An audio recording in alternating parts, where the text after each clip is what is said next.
I told them what I was doing. I was waiting for my sister, the Western Union, me some money. I always go there and get Western Union, and they know me. Hey, you got your ID on you? Yes, I got my ID. What are you guys doing? This is Antonio Smith. We're out here investigating some suspicious activity. Well, so what were you doing over there at the Walgreens? Waiting for Western Union. Of Valdosta, Georgia. Call my sister right now. She's in Florida. You have a cell phone, call her. Don't call who? Like this. Call my sister in Florida. Don't do this. What are you doing? Oh my God! What are you doing? Put your hands behind your back like you told. Put your hands. What are you doing? Oh, Jesus. Oh my God. Oh, please. Put your hands. And the Valdosta police showing excessive force. Showing his feet.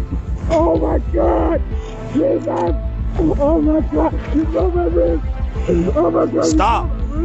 Oh my God. Yeah, hold on. Relax. Oh God. For absolutely zero reason. What did you guys arrest me for? You have a warrant for arrest, please. Hey, this was the other guy. The guy with the warrants over there. Oh, what did you do? Huh? No, there's two different people.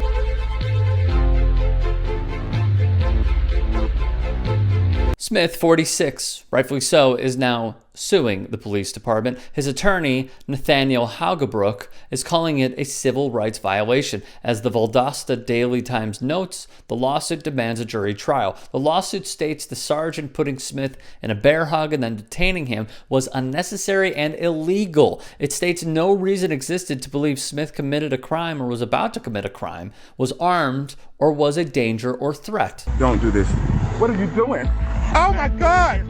What are you doing? Put your hands behind your back like you told. Put your hands. What are you doing? Oh, Jesus. Oh. Smith's attorney contends his client's arm was broken during the interaction with the police, and Smith has had to endure physical therapy because of it. Damn it. When was the warrant? No. Get his ID and stuff?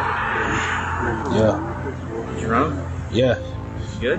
Yeah. So you're probably asking, why were the officers called here? In the incident, officers responded to a report of panhandling outside of a pharmacy on North Ashley Street, according to the Valdosta Daily Times. The officer found a man walking south near a hotel about 100 yards away. The officer then talked to the man identified as Smith. Well, as I do recall, there's a lot of things that need to change. One specifically is police brutality. Colin Kaepernick put white America onto this a long time ago. That's not right.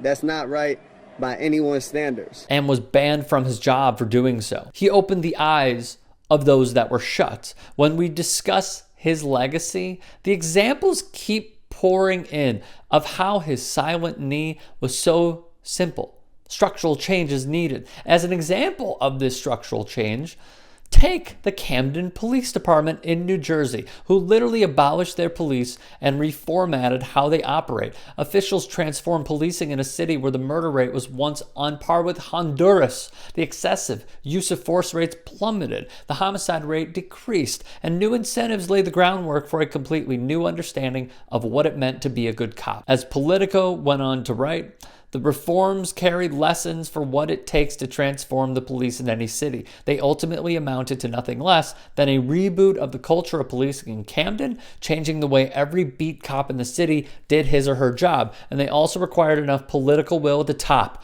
all the way to the governor, to survive opposition from police unions and some residents. It is possible. Like Camden, maybe Valdosta should take a few notes.